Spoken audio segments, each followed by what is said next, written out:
ঘটলো? হ্যাঁ হ্যাঁ, তাই তো, আমরাও ঠিক বুঝতে পারছি না আব্বাজান। হ্যাঁ তাই তো,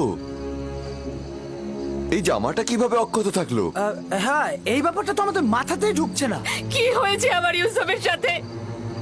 এটা কি করে সম্ভব? আমরা কিভাবে বলবো আম্মাজান, এটা তো আমাদের মাথাতেও ঢুকছে না। হ্যাঁ হ্যাঁ,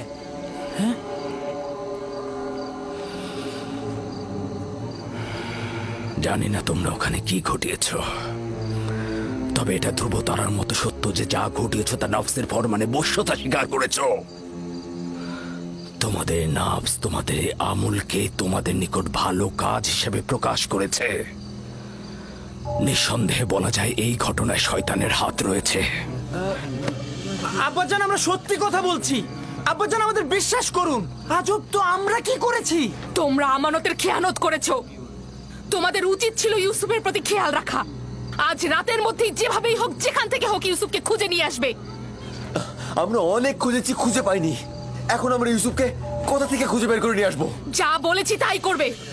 আমি আর তোমাদের কোনো কথা শুনতে চাই না।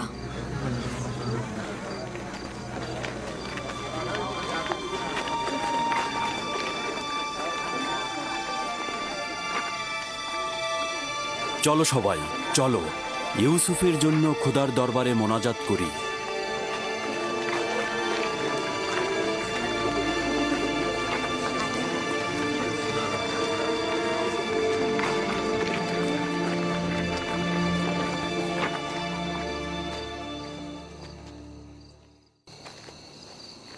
দেখলে শেষমেশ তোমরা কি মুসিবত নিয়ে আসলে?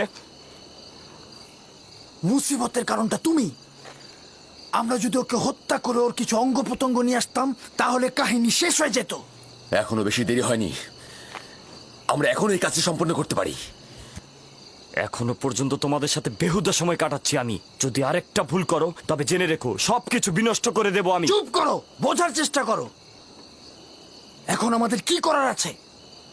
আব্বাজান তো কিছুই বিশ্বাস করছে না। তাহলে তো বুঝতেই পারছো যে আব্বাজানকে ধোকা দেওয়া এত সহজ নয়। সুতরাং হত্যার ব্যাপারটি মাথা থেকে একদম ঝেড়ে ফেলো। ভালোভাবে ইউসুফকে খুঁজে নিয়ে এসো, তার কাছে ক্ষমা চাও এবং তাকে বুঝিয়ে বলো ইউসুফ মেহেরবান, ও নিশ্চয়ই আব্বাজানকে অভিযোগ করবে না।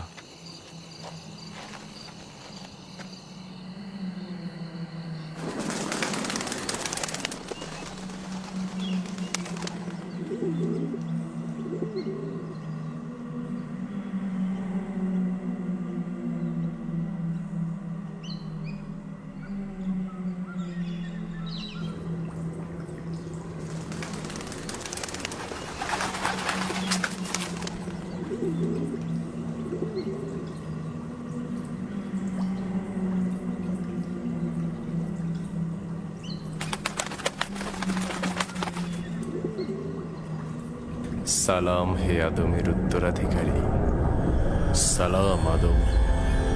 সালাম নূহ নবীর উত্তরাধিকারী, সালাম ইব্রাহিম খলিলের উত্তরাধিকারী, সালাম আদম, ইসাক ও ইয়াকুব নবীর উত্তরাধিকারী, সালাম আদমের উত্তরাধিকারী, সালাম নূহ নবীর উত্তরাধিকারী, সালাম ইব্রাহিম খলিলের উত্তরাধিকারী, সালাম আদমের উত্তরাধিকারী, সালাম নূহ নবীর উত্তরাধিকারী, সালাম ইব্রাহিম খলিলের উত্তরাধিকারী, সালাম আদম, ইসহাক ও ইয়াকুব নবীর উত্তরাধিকারী, এবং সালাম হে ইউসুফ সিদ্দিক।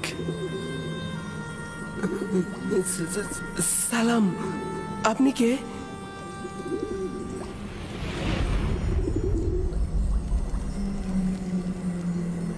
তোমার দেখাশোনা করা এবং খেয়াল রাখার প্রতিনিধি। আমি একত্ববাদী খোদার বার্তাবাহক, তোমার দেখাশোনা এবং খেয়াল রাখার প্রতিনিধি। আমার ভাইরা আমাকে কূপে ফেলে চলে গেছে। তারা আমাকে আঘাত করেছে, আমাকে অনেক কষ্ট দিয়েছে।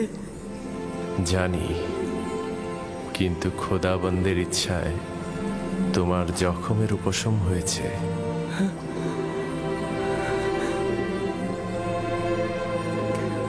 কিন্তু আমার কল্পের জখম কিভাবে উপশম হবে? তারা আমার পুরো অনেক জুলুম করেছে। আপনি কি তাদের শাস্তি দিতে চান? না না, তারা তো আমার ভাই। কিন্তু কেন তারা আমার সাথে এমন দুশ্মনী করলো? আমি তাদের কি ক্ষতি করেছিলাম? তারা বধকর্মের ভিত্তি স্থাপন করেছে। ইসরায়েলের সন্তানরা তোমার এবং তাদের পিতার সঙ্গে জুলুম করেছে। এরপর থেকে তাদের সন্তানরাও আম্বিয়া হিসেবে আত্মপ্রকাশ করবে। তারা অসংখ্য আম্বিয়ার প্রতি জুলুম করবে এবং অসংখ্য আম্বিয়াকে হত্যা করবে। কোনো পয়গম্বরই তাদের কুকর্ম থেকে নিরাপদ থাকবে না। আমি তাদের জন্য খুবই চিন্তিত। তাদের নিশ্চয়ই তওবা করা উচিত। ভবিষ্যতে বেশি দূরে নয়, তাদেরকে তওবা করতে বাধ্য করা হবে।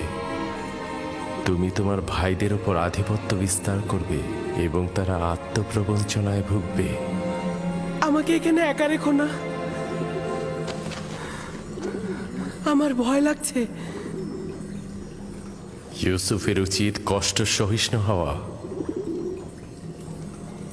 একদমই ভুলে যেও না, যদি ইউসুফ গভীর কূপে পতিত না হয় তবে সে মাকামে মুআজ্জমে পৌঁছতে পারবে না। আমার আব্বাজান আমাকে রেসালাতের সুসংবাদ দিয়েছে। এই সংবাদটা কবে বাস্তবায়িত হবে? তুমি এখানে গভীর কূপে নয়, ইলাহির আনুকূল্যের ছায়ায় রয়েছ। ওই ওয়াদা বাস্তবায়ন খুব বেশি দূরে নয়। সতর্ক থেকো, খোদাবান তোমাকে নবুয়াত এবং দরবারের জন্য ওয়াদা করেছেন, না কোনো রূপ বন্ধন ও কূপের জন্য। সতর্ক থেকো ইউসুফ, খোদাবান তোমাকে নবুয়াত ও দরবারের জন্য সৃষ্টি করেছেন। হে মহান খোদার বার্তাবাহক, আপনি কোথায় গেলেন?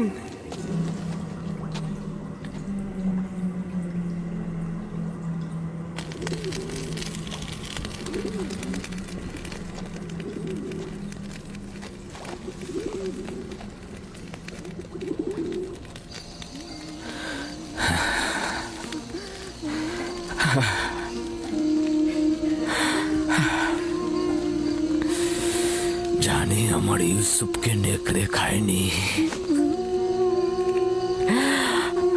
কিন্তু তার উপরে কি বলা মুসিবত এসেছে তা জানি না।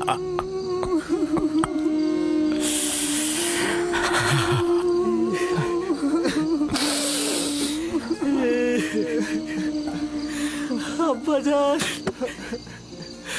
আব্বাজান, আব্বাজান।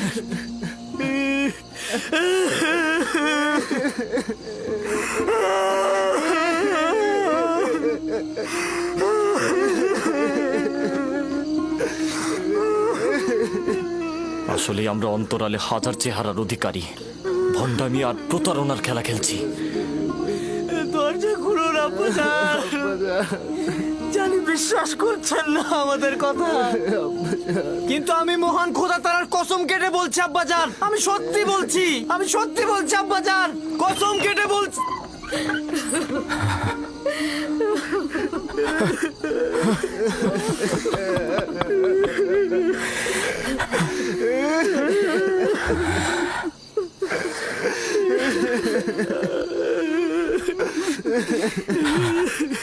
সাওর সত্য ও সুন্দর, এবং জানি যে এই মুসিবতে খোদা তাআলা আমাকে সাহায্য করবে। কিন্তু আজ থেকে ইউসুফকে না পাওয়া পর্যন্ত আমি কাউকে ক্ষমা করব না, কাউকে ক্ষমা করব না আমি।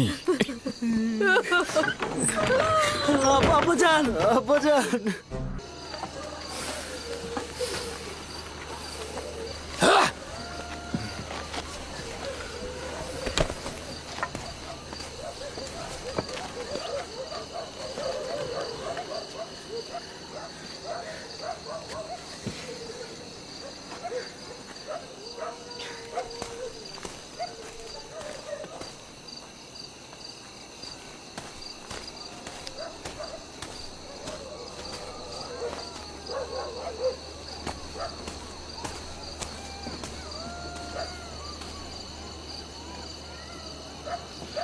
আমি আব্বাজানের এই অবস্থার কিছুতেই সহ্য করতে পারছি না।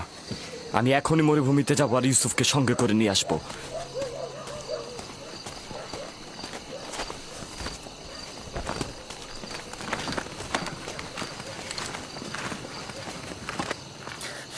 ইউসুফের এখানে ফিরে আসা মানে কি বুঝতে পারছো? ইউসুফের এখানে ফিরে আসা মানে আব্বাজানের অভিশাপ, অর্থাৎ লজ্জা, চিরস্থায়ী ধ্বংস। কি বলছো তুমি, বুঝতে পারছো? কিন্তু আমি আমার সিদ্ধান্ত নিয়ে ফেলেছি। আমি আর কোনোভাবেই তোমাদের কোনো কথা শুনবো না। বাহ আমার ভাই বাহ, তোমরা তো প্রয়োজনে আব্বাজানকেও মারতে পারো, আর সেখানে আমি তো চুনোপুটি মাত্র। জনাব ইয়াকুব,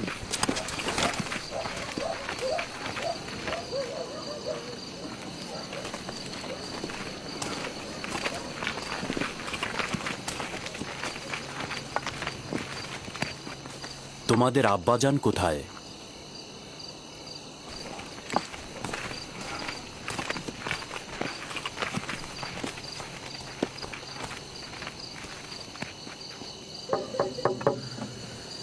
কি চাও? কি চাও তোমরা? তোমাদেরকে আমি আর দেখতে চাচ্ছি না।